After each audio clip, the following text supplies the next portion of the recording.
আপনার বেগুন গাছের পাতায় কি হলুদ ছোপ ছোপ দাগ পড়েছে? পাতাগুলো কি কুঁচকে যাচ্ছে? তাহলে আপনার বেগুন গাছ মোজাইক ভাইরাসে আক্রান্ত।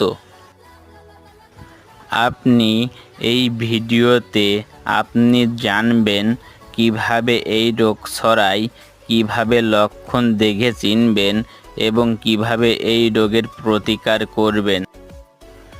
বেগুন গাছে মোজাইক ভাইরাস হলে পাতায় সবুজ হলুদ দাগ পড়ে, পাতাগুলো কুঁচকে যেতে থাকে, গাছের বৃদ্ধি কমে যায় এবং ফলন একেবারেই কমে যায়। আক্রান্ত গাছ খুব কম ফুল বা ফল হয়। এই ভাইরাস মূলত ছড়ায় হোয়াইট ফ্লাই অর্থাৎ সাদামাছি এফিড পোকামাকড় গাছের রস শোষণ করে এক গাছ থেকে আর এক গাছে এই ভাইরাস ছড়ায়।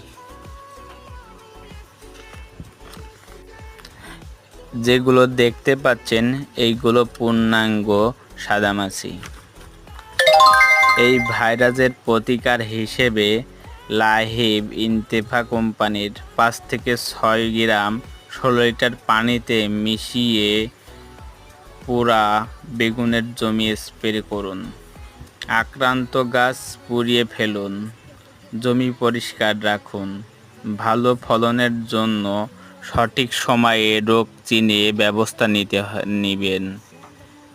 এই ভিডিওটি যদি আপনার কাজে আসে তাহলে লাইক, কমেন্ট ও শেয়ার করুন যাতে আরও কৃষক উপকৃত হন এবং চ্যানেলটি সাবস্ক্রাইব করে আমাদের পাশেই থাকুন।